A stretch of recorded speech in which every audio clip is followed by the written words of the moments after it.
Hello, everyone. Good evening. Good evening. So, hello.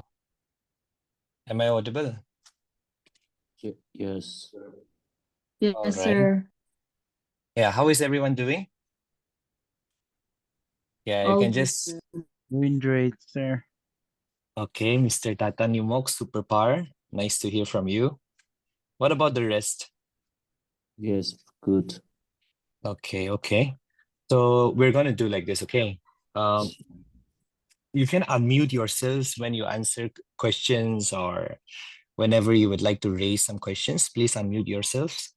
But then when you are not like asking anything, it would be nice if you could mute yourselves, okay? So let's do an exercise sir. today. All right. Thank you for that. Yeah. So happy Republic Day to each and every one of you. All right. So today we have how many participants? 81 participants. Let's do something. For those who want to unmute yourselves, you unmute yourself and wish someone, use anyone's name in the chat and write Happy Republic Day. For example, Mr. Poka, Happy Republic Day. Or you can unmute yourself and say it. Come, let us all wish each other a Happy Republic Day. Come, let's do that. You can do that in the chat or you can unmute yourself and do it as well. Let's do it in the chat, everyone.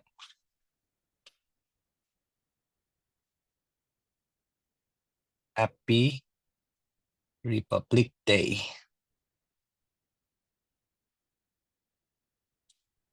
I'm seeing only one comment till now. All right, it's coming in. Yes. Someone can also unmute yourself and wish a Happy Republic Day. Happy Republic Day, sir. Happy Republic Day. Republic Day. Yes. Let us try to make today's class a little bit more interactive if we can, right? So, yep, very good. I'm seeing the comments pouring in and that's very nice. It is very important to be engaging and, active in the classes. It'll help you to, be more attentive and it will be more fun for you as well. Right. I'm seeing a lot of comments. Thank you, everybody.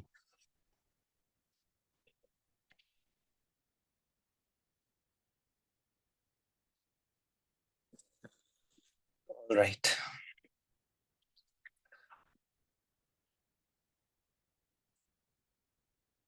Are we also doing the revision of the classes that we take? And are you going through your notes and stuff like that? I hope you are, because just listening to the class and just letting it sit like that, you will tend to forget what you have learned, and also you won't have any questions.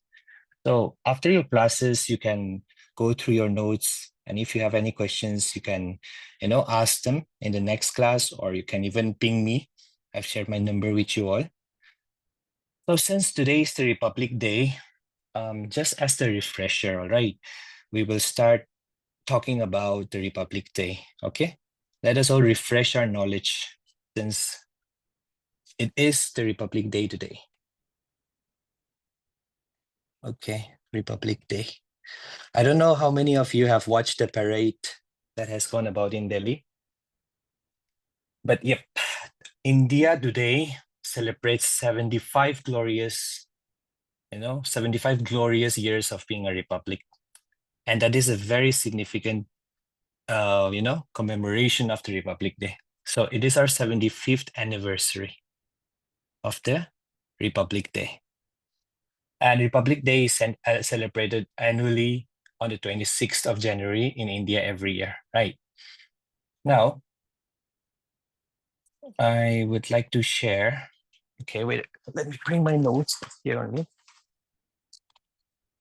Okay. So the theme for this year's Republic Day is Swarnim, Bharat, Virasat, or Vikas, which means Golden India, Heritage, and Development.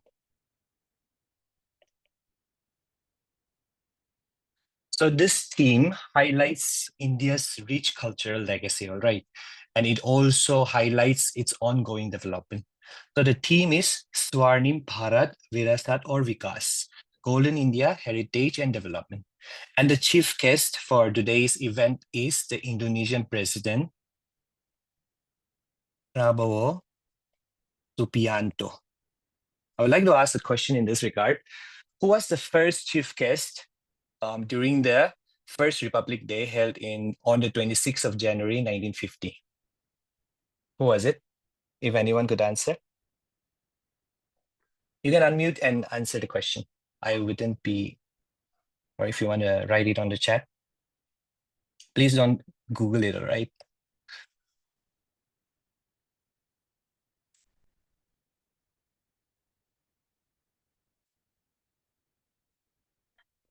Anybody?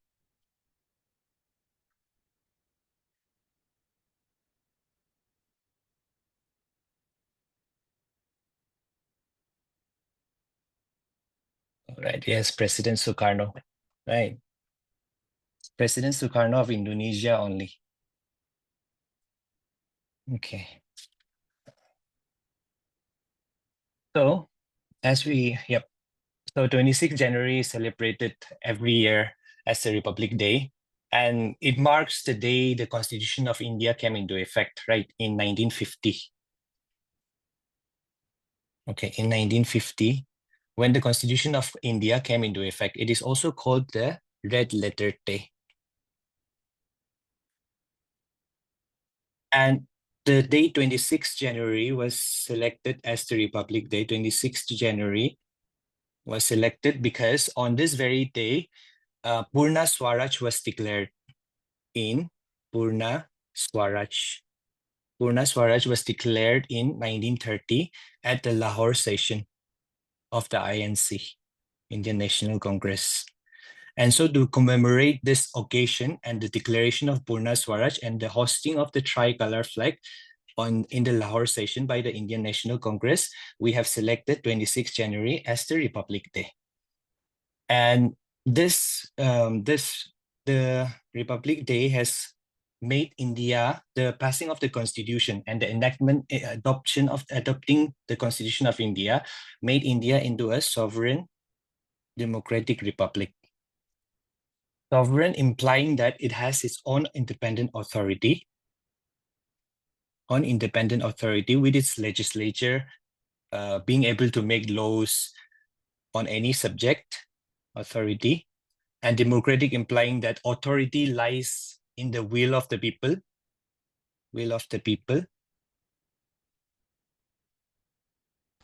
is expressed through elections, and republic implying that the head of the state, that is the president, is elected by the people only, elected head.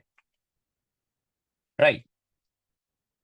And the Constitution, when you look at the Constitution of India, just some refresher, Constitution of India. It took 2 years, 11 months, and 18 days for it to be framed. And it is the lengthiest constitution in the world, which served India is known to be the largest democracy in the world. And so it is a very befitting, lengthy document that has been enacted for our country. And on the 26th January 1950, we have also discussed about the Republic being an elected head. So on this day, Dr. Rajendra Prasad was also sworn in as the first president of our country. So I believe, and also we can add the point that currently we have 448 articles, 12 schedules, and 105 amendments. All right. Okay. So I believe that would sum up and refresh regarding that. I believe that would be enough of a refresher regarding Republic Day. Now, I would like to share a quotation with you all, the quote of the day, which says that if you are working on something that you really care about, you don't have to be pushed. The vision pulls you. So in life, regardless of whatever vision you might have, whether it might be clearing the civil services or any other dream that you will have in your life. So if you really care about it, you don't need, we always say that we need somebody to push us, right? To wake up in the morning, it's not easy for anybody to study or to go to class or to attend lectures on holidays.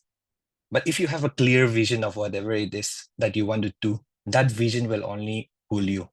This was said by Steve Jobs. And in this regard, I also have one of my favorite quotes said by APJ Abdul Kalam only, which goes like, dream is not that which you see in your sleep, but dream is that which keeps you awake and which keeps you from sleeping. So regardless of whatever dream you have, and I believe that everyone right now has a dream to clear the civil services. So in this regard, I would just like to encourage you, have a clear vision of what you want to do in life, and that vision will push you and pull you towards it. All right. Now let us just continue with the articles. Yep.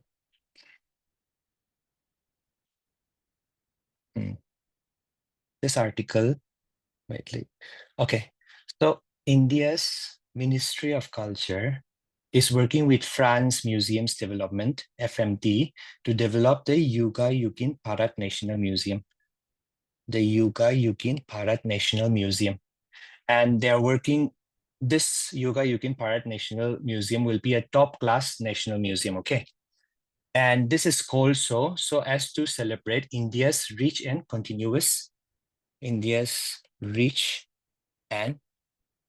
unbroken civilization history. And this was first announced by the Prime Minister in the Museum Expo, International Museum Expo in May. All right. And this museum will be a part of the Central Vista project only. Central Vista project. I believe you are able to see this Central Vista project. And this Central Vista project includes the construction of a new parliament building with modern facilities, and also the redevelopment of the secretariat. And also earlier it was called the Rajpath, where the parade, the Republic Day parade, Independence Day parade was held, but now it is called the Qatar Via Path, right? So it is very beautiful. I've also been to these places. The construction is still going on, but the Qatar Via Path is now in place, and it is a very beautiful place. So even this museum, the Yuga Yugin Bharat National Museum, will be a part of the Central Vista project only. Now, this collaboration between France and, this is a collaboration as we have discussed, it is a collaboration between France and India. So there are many collaborative joints and events that are held between these two countries, between our country and France. And so this collaboration is also a testament, all right? It is a testament to the shared commitment of both countries towards cultural exchange and heritage preservation.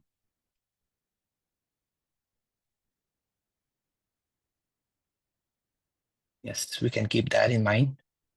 Now moving on to the next article. So this article, from here you can memorize this point. It is an award called the Order of Mubarak Al-Kabir. The Order of Mubarak Al-Kabir. And this is Kuwait's highest national honor.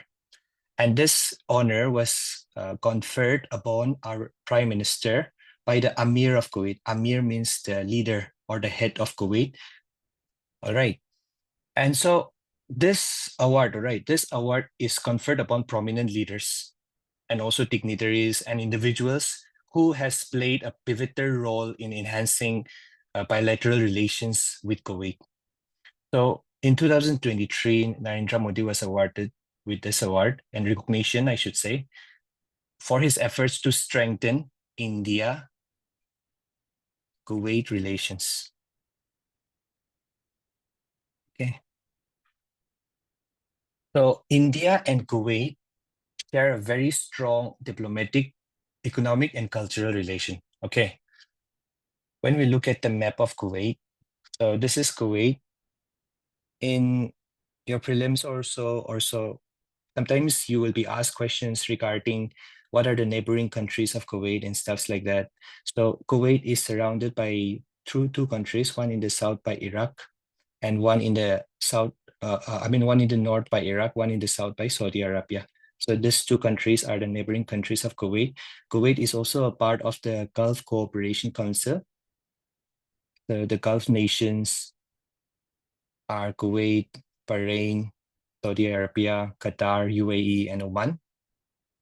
And also this is the Persian Gulf. You might also be asked questions like what are the nations, the nation states that surrounds the Persian Gulf? All right, so you can mention it as Iran, Iraq, Kuwait, Bahrain, Saudi, Qatar, UAE, Oman. Okay, so talking about the ties between or the relations between India and Kuwait.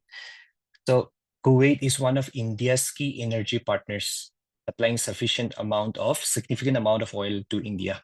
So it is one of India's key energy partners, and over 1 million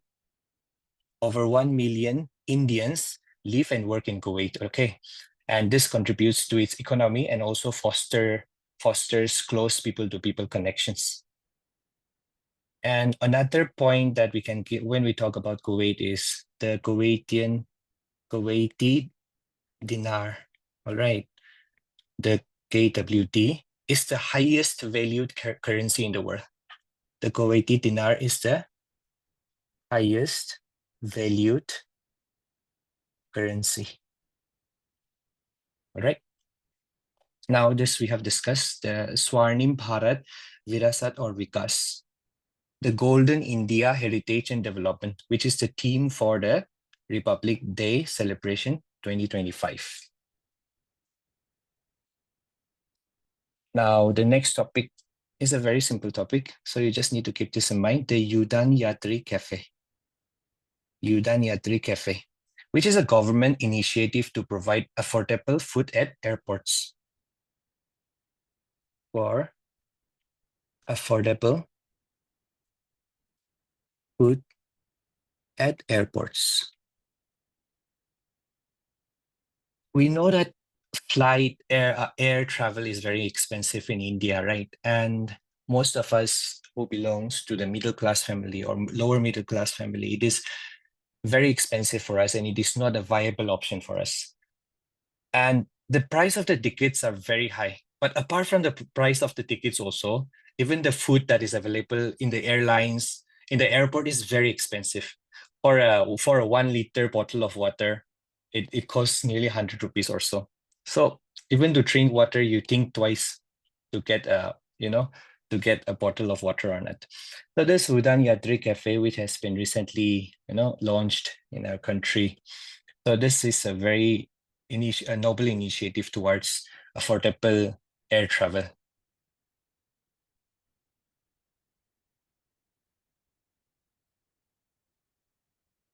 Now, yeah, this is also simply a data which you can just, if you just read, you can just understand here. So it talks about the annual defense production and the export of our defense goods, defense exports. So the data that has been provided to us, it reflects that India has achieved a milestone in its defense sector during the fiscal year 2023 to 2024.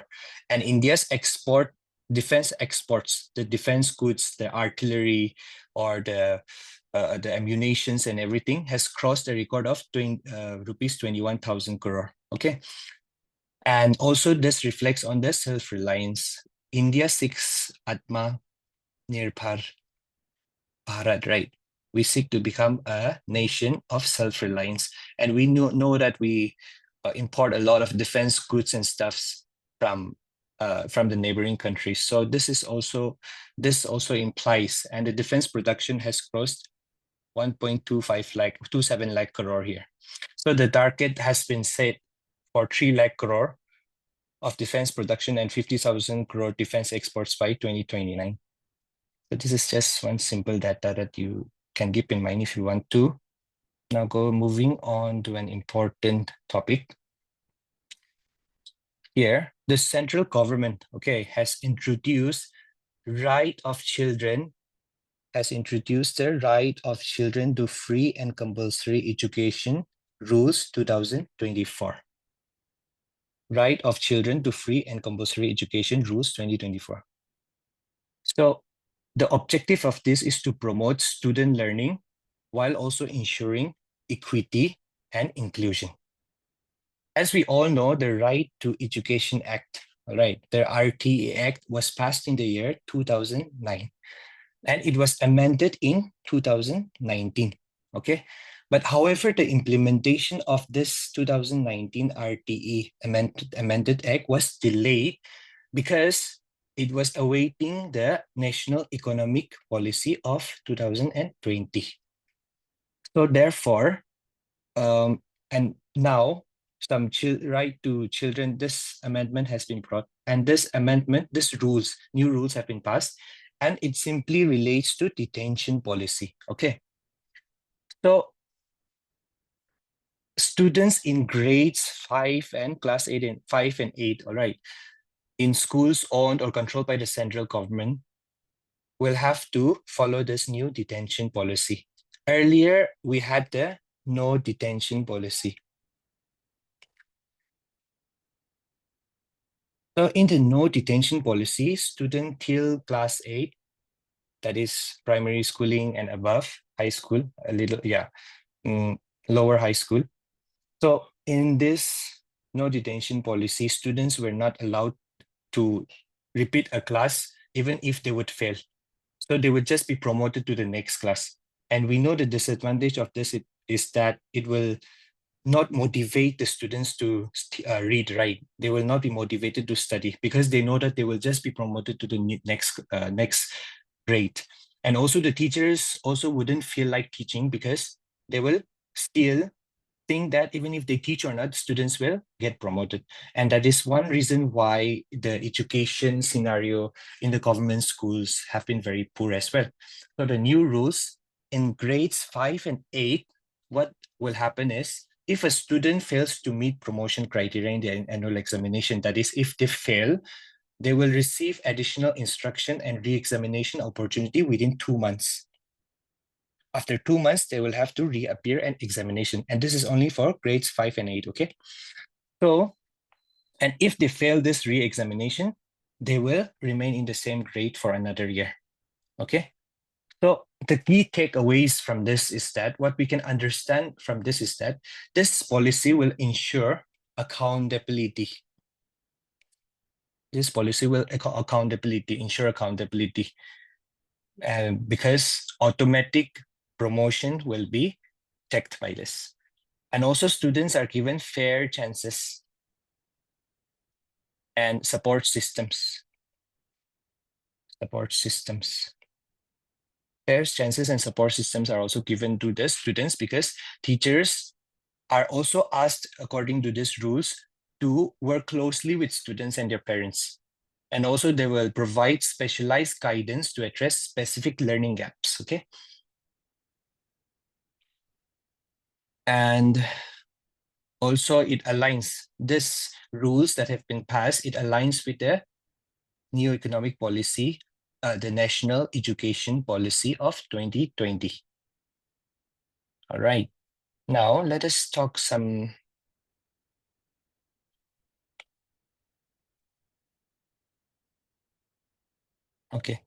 Now let us talk some key facts about the new education policy. We will not the National Education Policy. I'm sorry, I just end up saying new. We will not delve very deeply into it, but these are some of the very important points which you need to keep in mind.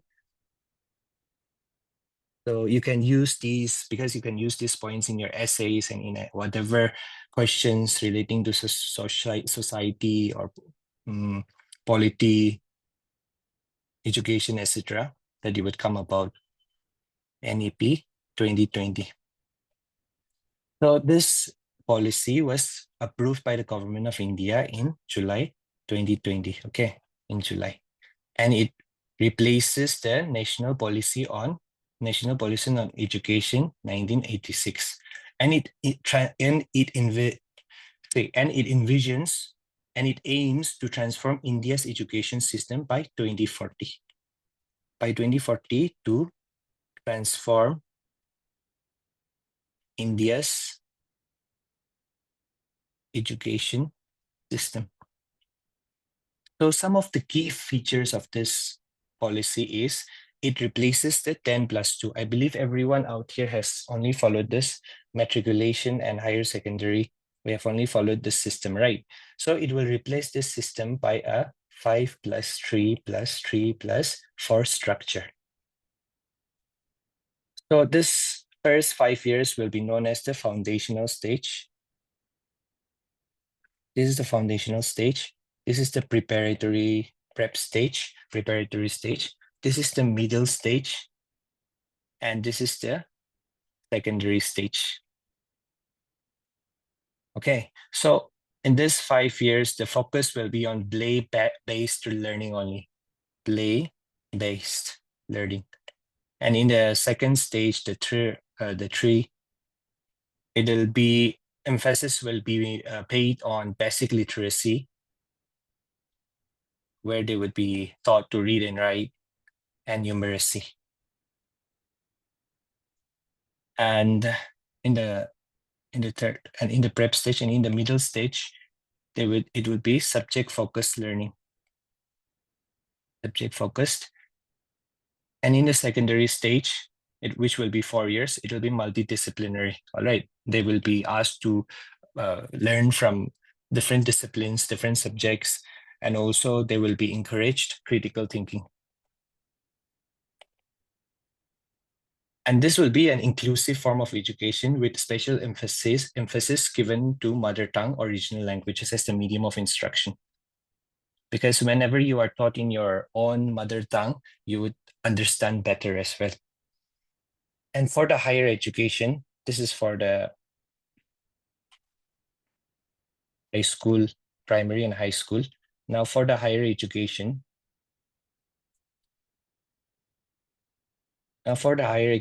it establishes a 4-year. This is still higher secondary. It will establish for the higher education. It will establish a 4-year undergrad degree program. Undergrad degree, and there will be exit options at different stages for after 2 years or so, 1 year or so, 3 years. So there will be exit options, but the 4-year will be required to complete your undergrad degree. And there will be a very important point to note is there will be a single higher education regulator known as the HECI, the Higher Education Commission of India, the HECI. And this will, so earlier there were different regulatory bodies like the UGC, which stands for University Grants Commission, and the All India Council for Technical Education, the National Council for, and also we have the BCI, the Bar Council of India, the Medical Council of India. All these are amalgamated right now with the HECI, okay? And skill development and technology will also be emphasized by also promoting vocational training. Skill-based education will be there. Okay, and another point that you can note is the NEP proposes to the country to spend 6% of GDP on education.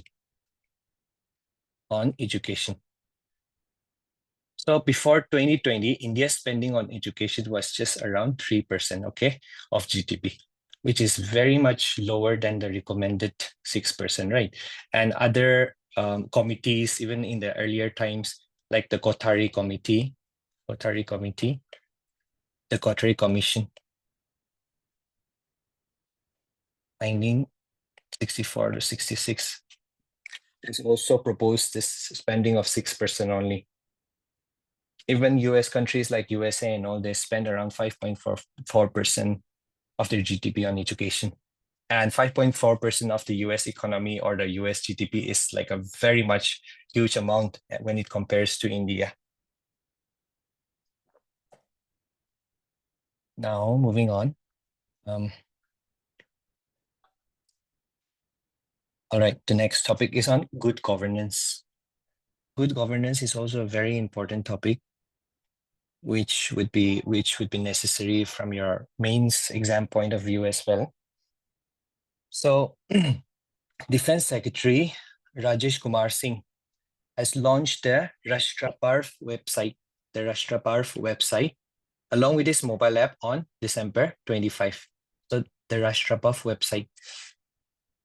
So this was launched on Good Governance Day, and it marked the birth anniversary of the then Prime Minister, Sri Atal Bihari Vajpayee. He was the 10th Prime Minister of India, okay? 10 PM of India. So the purpose of this is it was developed by the Ministry of Defense, okay? It was developed by the Ministry of Defense to provide information on major national events like the Republic Day, Independence Day, and the Peking Retreat ceremony and all right. And this will be provided through live streaming, okay, of events. And also their information would be provided in this app, in this website, regarding the purchase of tickets, regarding seating arrangements, all right, and even event route maps. So the website and this app were created through a consultative process only by the Defense Ministry. Now, that is all about it. And then what is the significance of this? So the website and the mobile app that has been launched, the Rashtra Bharv website and the mobile app that has been launched will make it easier for the public to access details about national events like the Republic Day. And this will also ensure greater transparency and accessibility. So all of these accessibility, transparency comes under good governance only, right? So it also aligns with the government's push for digital governance, digital India and digital governance.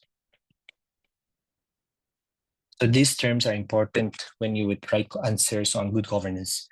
So it will because it will offer real-time updates, and it'll also be user-friendly for the entire audience. So the long-term impact that this initiative aims to bring is to enhance citizen participation. Enhance citizen participation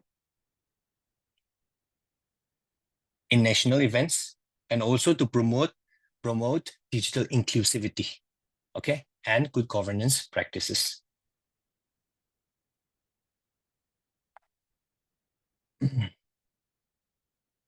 Now, this is about the WAVE Summit. WAVE Summit stands for World Audio Visual Entertainment Summit. And India will host the world's first, India will host its first World Audio Visual Entertainment Summit from February 5th to the 9th of 2025. And this will be hosted by the Ministry of Information and Broadcasting. And this summit seeks to make India the creative capital of the world. So our Prime Minister has also met with certain artists from music as well, like Diljit and all. And then they have discussed about how to make India the creative capital of the world when it comes to music, or when it comes to any other platforms relating to, visuals like gaming, animation, entertainment, and everything. So this is a platform, all right? This is a platform for India's creativity. And this summit will showcase India's creative talents in areas like movies. Indian movies are very popular, especially the Southern movies. And also Shah Rukh Khan is a name, like notable actors like Shah Rukh Khan, Salman Khan. They are very popular in other countries as well, Middle East or be it anywhere. And this summit will be one where India will be able to showcase these talents and different movies, and also animation, gaming, and entertainment technology. All right. So it will also bring industry leaders together.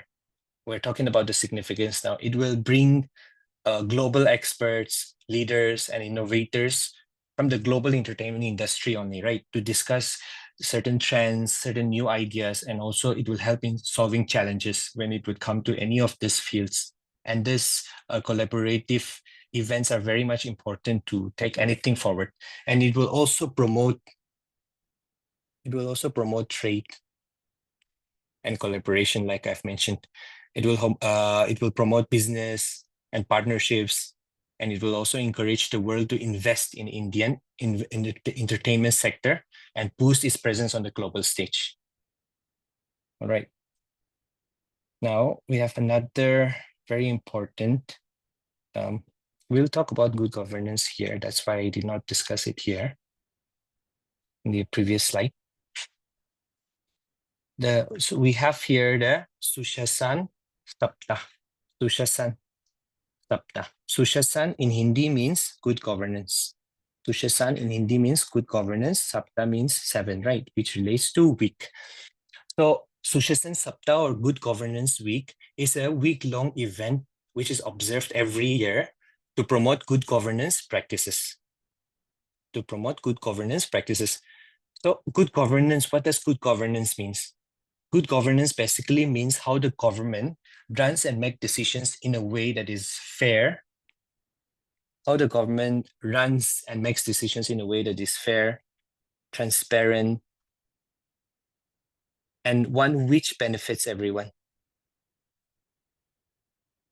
So the government policies should be fair, the government should be transparent, and it should benefit everyone. And the event, the Good Governance Week is an event. The event is focused on promoting transparency, efficiency, and citizen-centric governance. And these are all requisites of good governance only, right? And a major part of this event was the ongoing campaign here. The nationwide campaign that is ongoing only. This is also a major part of the event only, which stands for Prashan Gaon Ki or Prashan Gaon Ki or, which means administration towards villages. Administration towards villages. Okay, so this campaign, it aimed at reaching out to rural areas. Okay, it aimed at reaching out to rural areas to improve administrative services and ensure that government schemes which are there for the rural people are effectively implemented in villages. In many villages, we would come across, due to lack of knowledge from the side of the people, or also due to lack of vigilancy, many of the schemes are not being implemented, and only the pockets of the government officials or the village heads are filled up. And so this nationwide campaign, Prashan Gaon Ki Ur, is also one of the administration towards villages, is also one of the measures that is taken up to ensure good governance and to ensure that the schemes are being implemented well. And this Good Governance Week is taken care of by the Department of Administrative Reforms and Public Grievances. The Department of Administrative Reforms and Public Grievances. This is responsible for coordinating events and activities during this Good Governance Week only. So let us look at this chart only once. Let's try to understand this. Hello, is everyone there? Hello, can you just say hi or hello? Hi. Hi. Yes. Hi, sir. I hope you all are understanding somehow. Yes. Yes. Yes. Yeah. I hope it's not that boring, right? No, very interesting. No. Oh, that's the spirit. That's the spirit. Okay, now, so this event also talks about the nationwide campaign for redressal of public grievances and improving service delivery. Let us focus on this point. You can use this point, right? So redressal means providing remedy or compensation, right? If there is a problem and you raise it you raise a complaint, and you are provided with a remedy or compensation. So if someone faces delays in getting a government benefit, they can file a grievance and the government will address it. Suppose students are facing delay in getting their scholarships also. So you can file a grievance for this. And if a public service is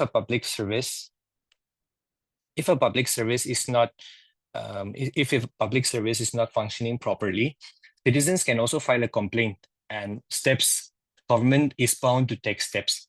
For example, if there is delay in receiving ration from the PTS, right? If delays there in receiving ration from the PTS, under the PTS, a family can file a complaint with the Department of Food and Public Distribution, or the District Consumer Forum. All right. And after filing this complaint, the complaint can be so how to file this complaint? The complaint can be filed through the CPGRAMS. Okay. The complaint can be filed through the Centralized Public Grievance Redress and Monitoring System, or by contacting the local government office for timely action. So that family can file this complaint and get it redressed. So the CP Grams, this is an online platform, okay? This is an online platform which is created by the government of India to facilitate the redressal of public grievances. And this helps citizens lodge complaints like the ones we have discussed against various government departments. The complaint can be against any department and any agency. And also you not just raise the complaint, but also you can track the progress of the complaint and the resolutions that are provided. So this is also a very noble initiative towards digital governance as well. So this was launched by the Department of Administrative Reforms and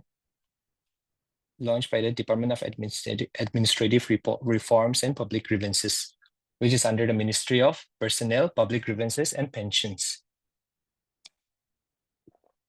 All right. I just wanted to explain that point when it comes to this.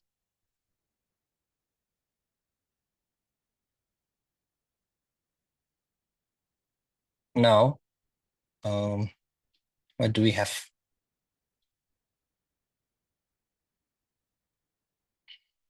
Okay. So this topic, now this is a very interesting topic as well. We all talk about how fast or slow an internet is. Now we have the 4G. Now we have the 5G. I come from a time when we were using even internet in edge speed as well. And it turned to GPRS, after that 2G, 3G, 4G, and 5G. Now, this topic is about developing India's indigenous 5G technology solution. Okay, so Amantia Technologies, this is a company. So this has received financial support from the Department of Telecommunications. They have been awarded funding, which means that they have received financial support under a program called Telecom Technology Development Fund, and they have received from the Department of Telecommunications. And this fund is now known as the Telecom Technology Development Fund, is known as Digital Bharat Nidhi. Okay. So this funding is for a project called India 5G Stack. This is for a project called the India 5G Stack. Okay. This Amandia Technology has received a fund from the Digital Bharat Nidhi. Okay. And this fund is for the India 5G Stack, where this company will develop a 5G technology solution. It is to develop a 5G technology solution that is made in India and can be used by both public and businesses. Okay. So the goal of this project, if you just read this, it can be a bit confusing. Okay. That's why I'm trying to, let me create a new graph, a new page. So the goal of this project is to create a 5G core network. What is the name of the project? The name of the project is India 5G Stack. This is very important. Try to understand this very well. So the aim of this project is to create a 5G core network, which is the central part of the network that connects all devices. So all of this all the devices will be connected to this core network only, okay? And this follows global standards.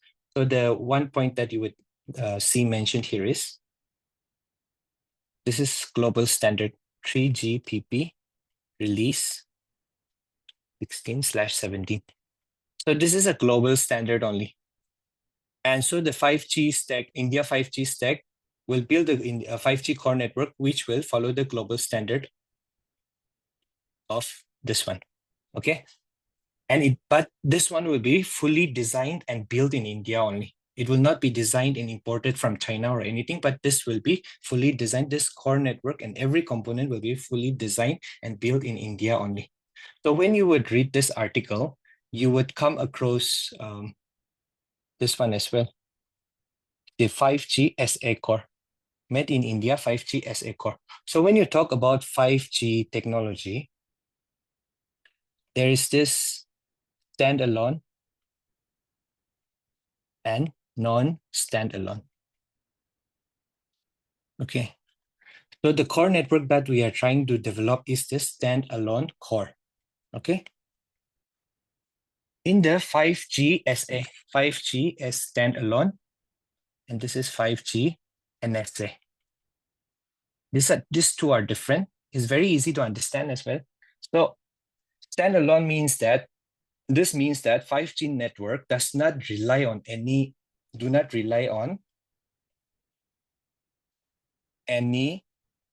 previous technologies like 4G for its operation. And it's a complete 5G system, a complete system, a complete system. This is a complete system where everything from the core network, to radio equipments and everything is designed purely for 5G. Even the towers and all, okay, the towers and all will not be used where 4G towers were used of, but it will be new towers and all. So the opposite of this is the 4G, I mean like a non-standalone core only. So in the non-standalone, it relies on the previously technology that has been used for 4G only, and it is just built upon the old system only.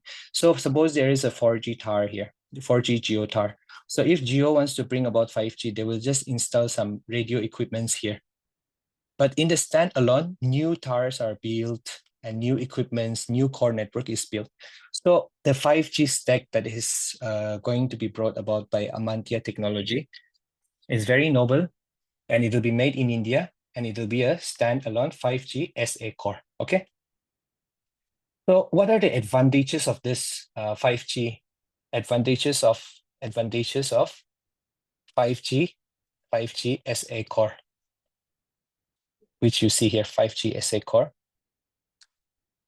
So the advantages would be, it can deliver delivering of full potential 5G services. Okay, there will be low latency. Low latency, matlab there will be very low buffering and all, everything. Now even on 4G, there is no buffering on YouTube and all. And also for people who play games, if you play Mobile Legends or PUBG and all, you would see that if there is slow internet, there will be latency. Latency must lag. There will be lagging, right? So there will be no lagging. Very low latency will be there. And it will be high speed for better connectivity and advanced technologies like Internet of Things. Internet of Things means that every device, even a light bulb or anything, would be connected to the internet only, and it will be like automated through voice commands or anything else. And also it will enable autonomous vehicles, which is a concept that is being developed in the Western countries as well. Autonomous vehicles where there will be no drivers, but the vehicles will just roam about itself. So very high speed internet is required for this as well, right? So that is it when you talk about this article. So, okay. So the significance of this is that it will help in India's digital growth. It will help in India's digital growth, and it will make the country more self-reliant when it comes to telecom structure. Self-reliant when it comes to telecom structure. It will help in India's digital growth, and it will make the country more self-reliant in its telecom infrastructure. So the fund that we mentioned about, Digital Bharat Niti or the Telecom Technology Fund. What is this fund?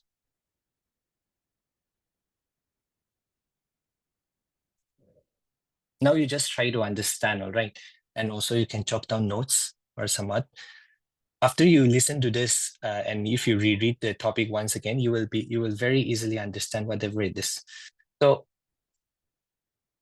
the Digital Bharat Nidhi, also known as the Telecom Technology Development Fund. Earlier, it was known as the Digital Telecom Technology Development Fund. This was launched in the year 2013 and was later renamed as this one only, as the Digital Bharat Niti. And it was launched to align with Digital India. Okay, since we mentioned about Digital India as well, I just wanted to add some key facts only, which was launched in the year 2015. And this aims to provide, some of the aims of Digital India is to provide broadband connectivity to all the villages in India, all right? And also to optical fiber network, the National Optical Fiber Network, right? To provide internet access to all rural areas. And also it focuses on digital government services. So it tries to make over 1,000 government services. All right, as part of this Digital India, okay, which was launched in 2015, 1,000 government services were digitized by 2018.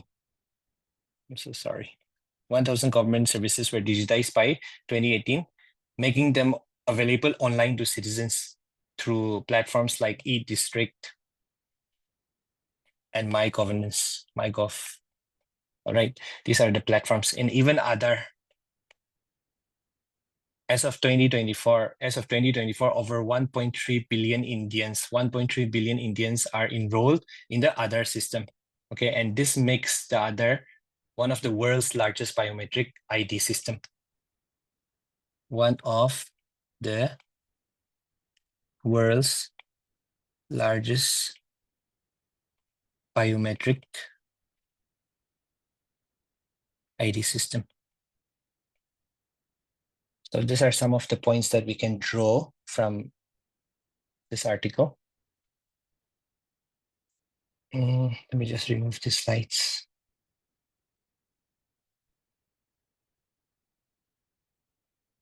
Moving on to the next article, that is the, okay.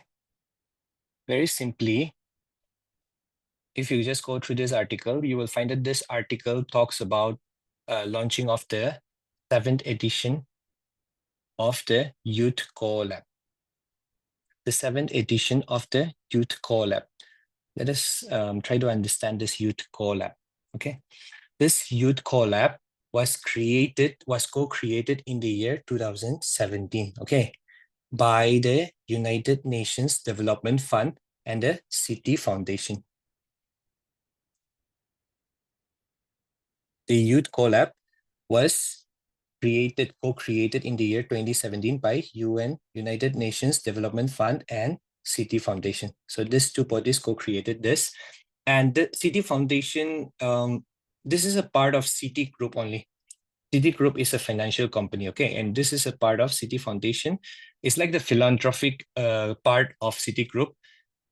And this City Group is a financial services company which focuses on promoting economic progress and improving the lives of people in low-income countries. So this company focuses on improving the lives of people in low-income countries. And this youth collab, the basic objective of this youth collab is to empower, as the term also suggests, empower young people. When you hear about this, it is the vision of this is to empower young people through leadership and entrepreneurship for achieving the sustainable development goals. All right. The basic aim is to achieve sustainable goals, and that will be done through empowering young people through leadership. They will be given leadership and entrepreneurship. Okay, so this is the youth collab. And in India, okay, this is the global youth collab that we were talking about initially. So there are 28 countries Youth Collab operates in. Youth Collab operates in around 28 countries across Asia Pacific, okay? Across Asia Pacific. And it impacts over 50,000 young people, and it offers opportunities for leadership development, entrepreneurship, and innovation, okay? So now coming to India. In 2019, Youth Collab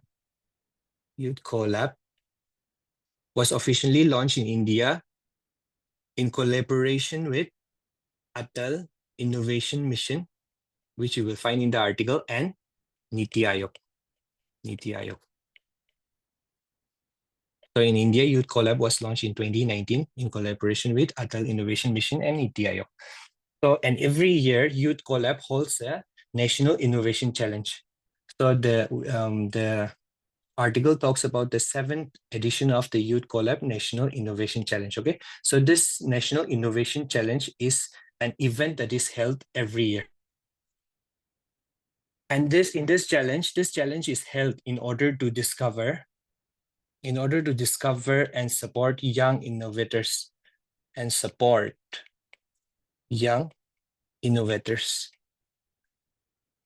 So young innovators who can actually turn their ideas into real world solutions. And the 2024 to 25 edition is known as the 7th edition of this challenge. Okay. So that will be all when you would talk about this article. So now, moving on. Masali village. Masali, this village is in Gujarat, and this will be India's first. Where is it? Okay, this will be India's first border solar village. Which means that it is lying on the borders of India. And this village is in Gujarat, and it is about 40 kilometers away from the Pakistan border only. So what makes it special? So Masali is the first village in India to use solar power at the border, and which makes it a border solar village. So when you can just remember Masali as the first border solar village in India. Under the government program called the okay. Wait, let me remove these slides. It's getting confusing.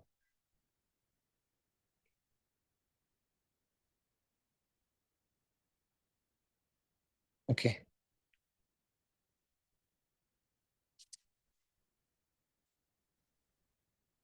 So under the government program called the Pradhan Mantri Surya Muft Bijli Yojana, solar panels were installed on the roofs of 119 houses in the village. Solar panels installed in 119 houses in Masali in Gujarat.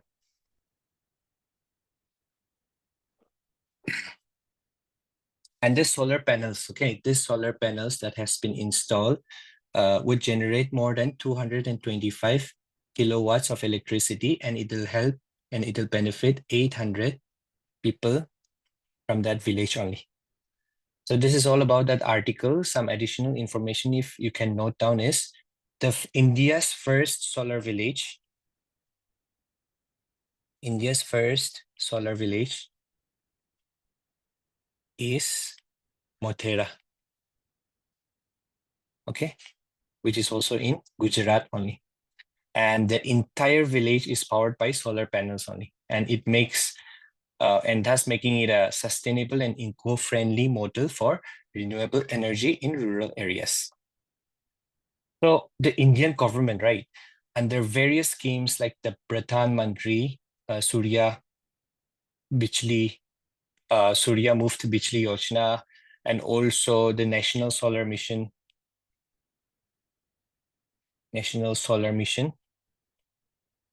So the government aims to increase the number of solar-powered villages, especially in remote and off-grid areas. So their villages, some areas are known as off-grid areas. So off-grid areas refers to those regions, okay, or locations that are actually not connected to the electricity grid or power network or the main power supply network.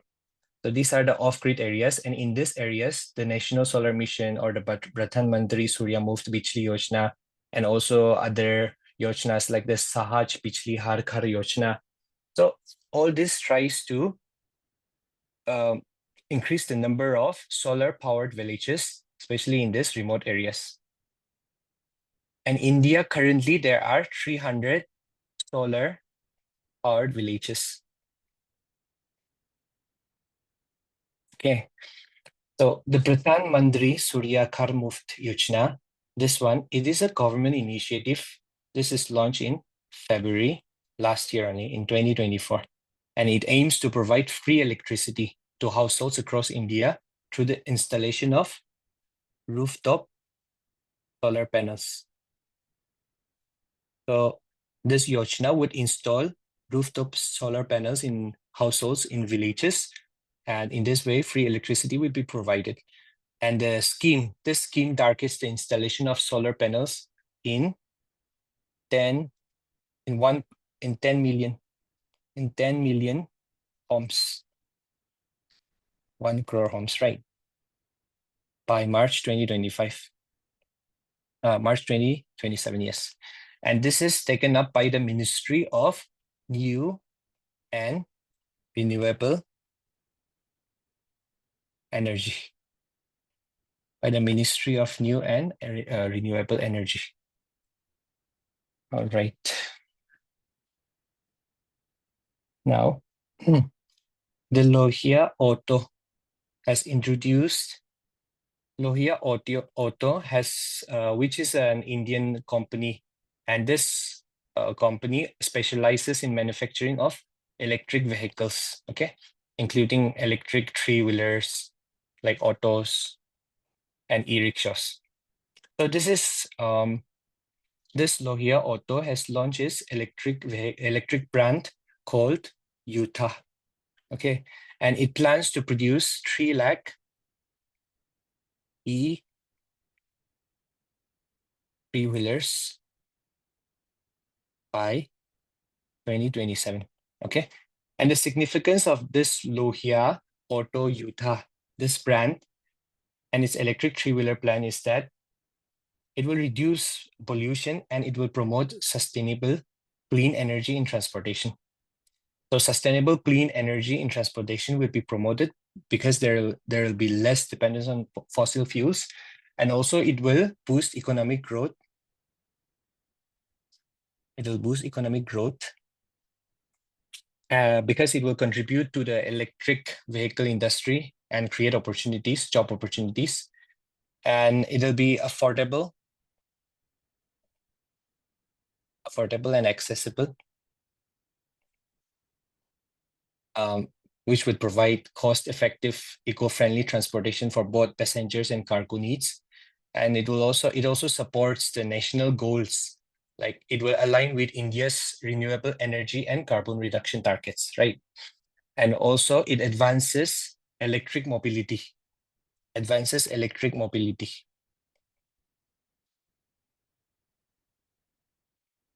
which will be a step towards making India a leader in electric vehicle adoption.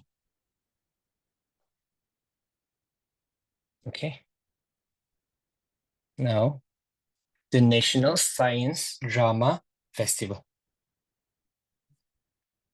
The National Science Drama Festival is an event, right, where people showcase science-related dramas.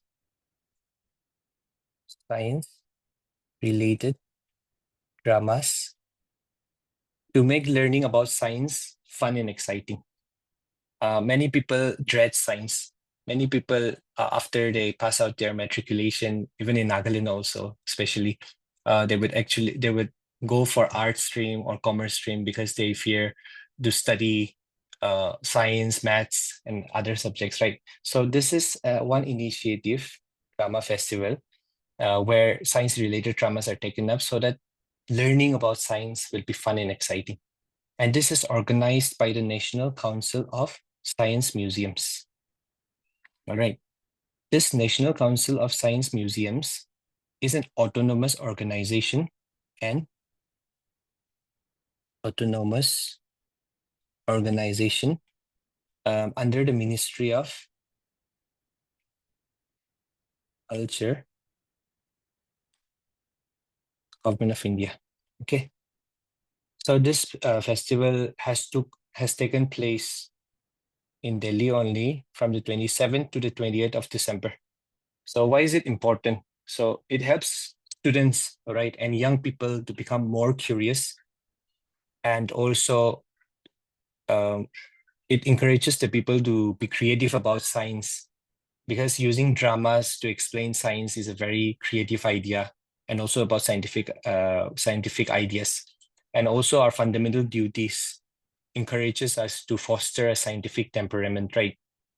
To foster scientific temperament.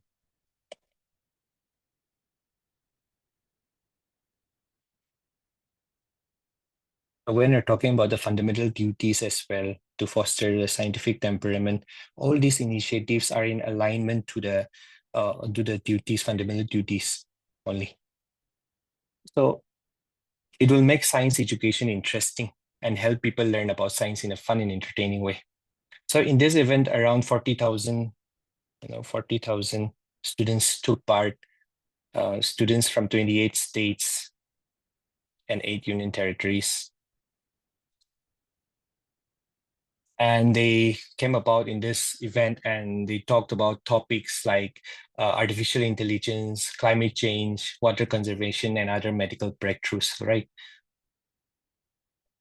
Now moving on. Okay, so this topic is about homeopathy. Let us delve into homeopathy, what homeopathy is, okay? So this homeopathy is a type of a medicine, all right, that believes that the body, this is a medicine, this is a system of healthcare or type of a medicine, you can say, which believes that the body has a natural ability to heal itself only. And so homeopathic remedies are used to help kickstart or boost this self-healing process only, so that the body can get better on its own without using any medicines or any other stuffs. We know about the antibiotics as well. Antibiotics are actually just bacteria and all, which has been nerfed, and these are taken in by our body, and our body comes up with the immunity to fight the real germs as well. And also this so homeopathy is also just something like that, and it helps the body to kickstart or boost its self-healing process. So instead of treating just the symptoms, homeopathy works to help the body recover from within only. Okay. I had a graph here.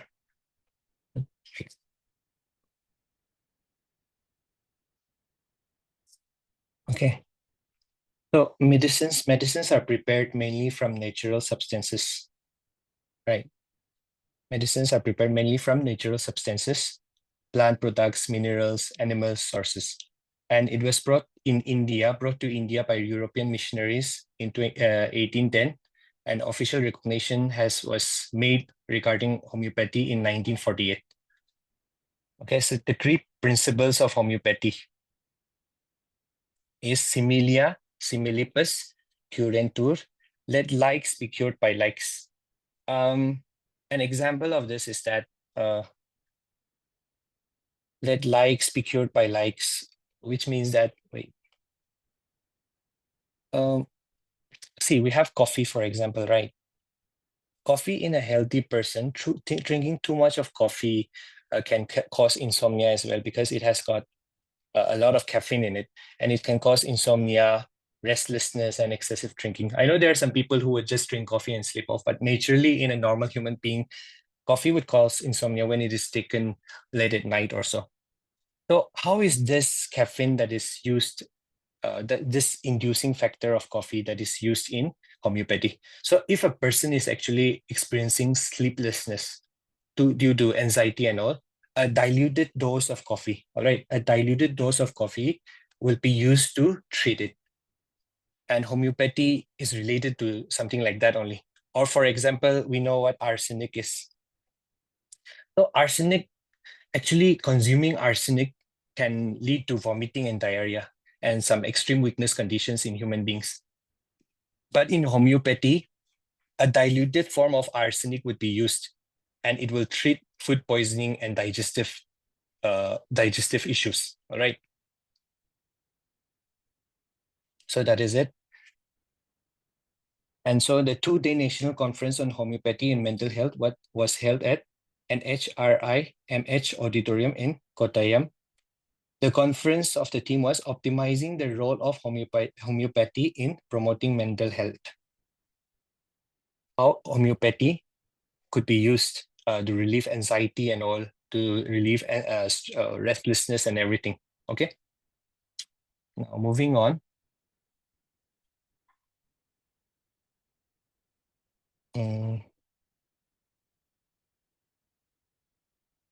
I had saved a graph, but all right.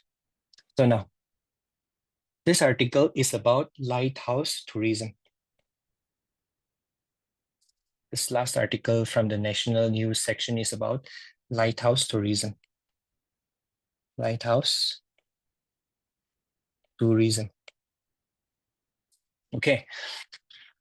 So India has a coastline. India has a, when you look at the India map, India has a coastline of over 7,500 kilometers, okay, which is a very long coastline, and it is home to 204 lighthouses. Home to 204 lighthouses. You know, everybody knows what a lighthouse is, right?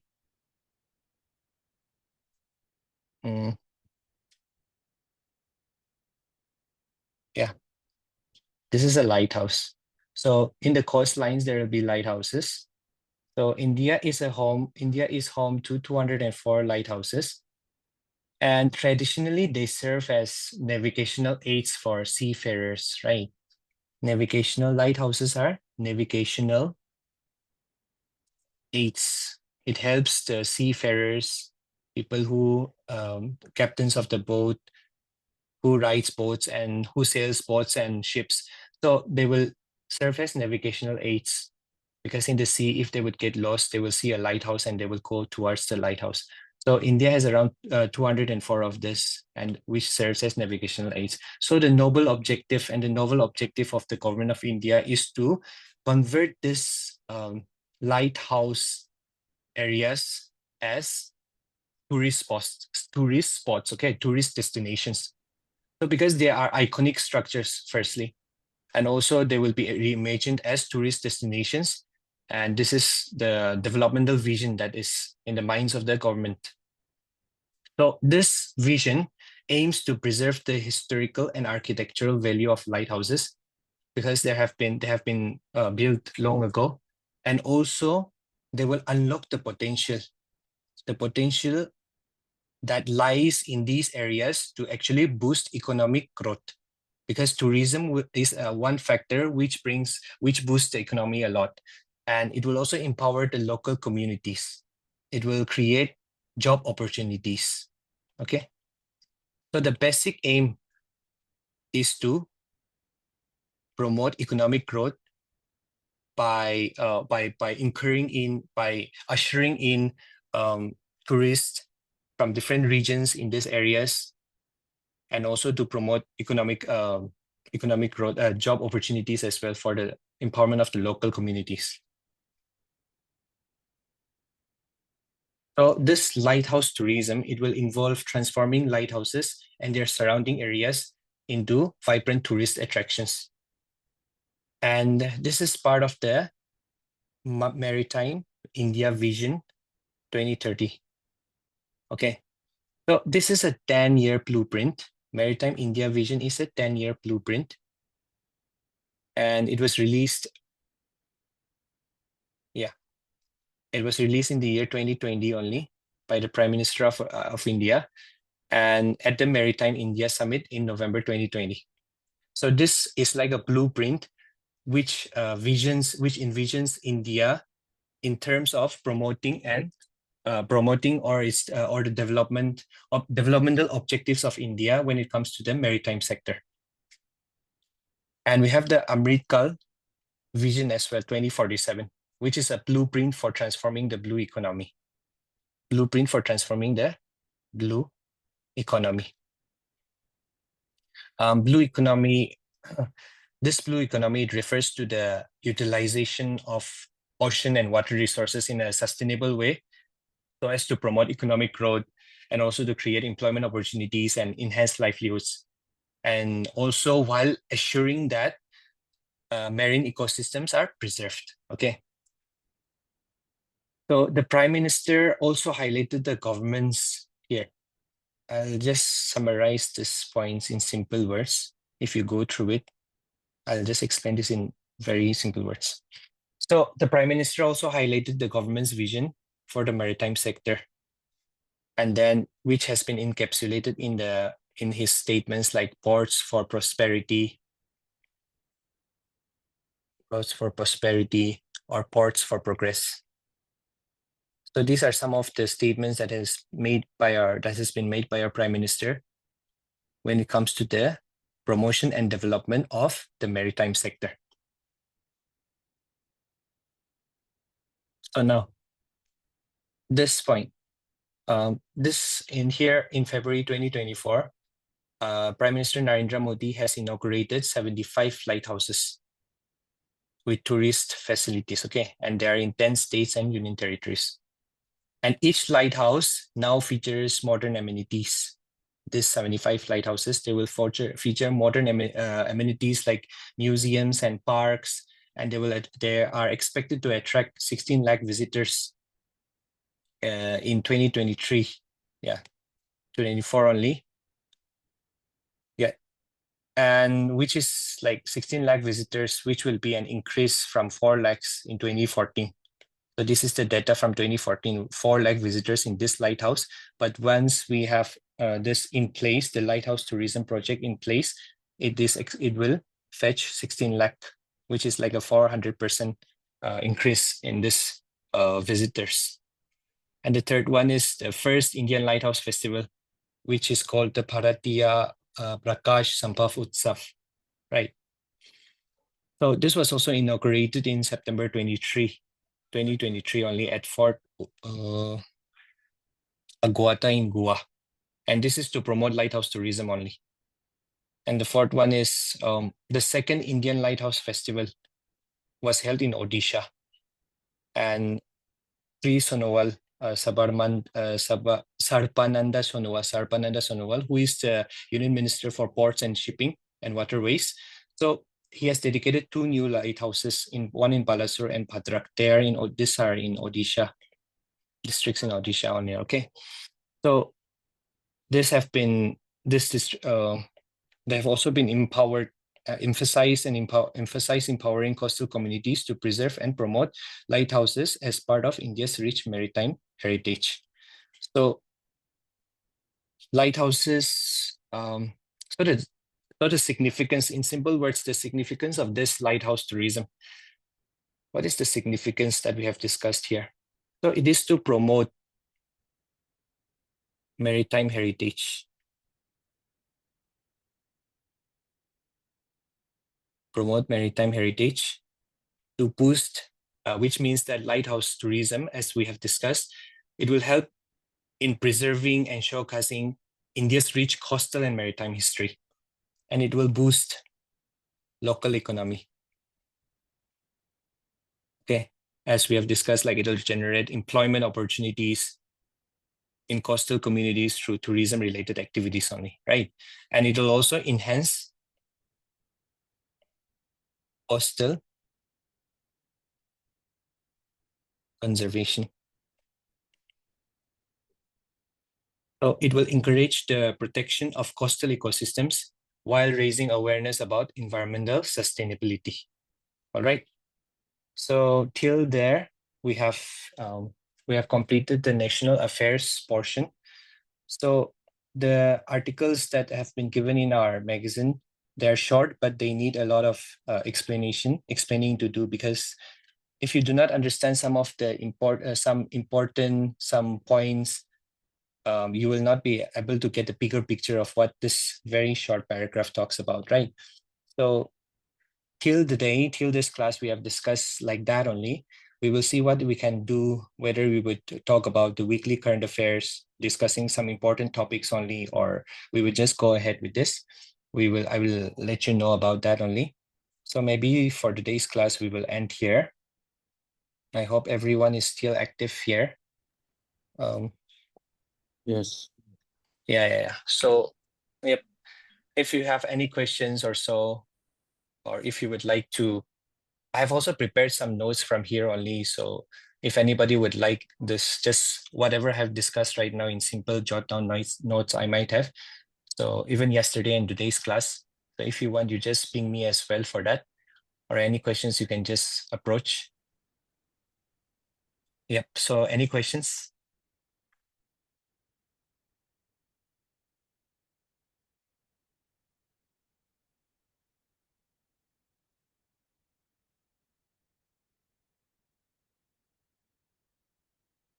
So if we do not have any questions, we can wind up there, right? Maybe for today. Yes, sir. Yes, sir. Yeah. Yes, sir. All right. Thank you very much for your attention. Okay. Thank you. Thank you. Thank you, Yeah, I'll sir. see you. Sir. Yep. Yeah, I'll see you Thank you next so week much, sir. on Saturday. All right. Okay. Good night. Okay. Good night. All right.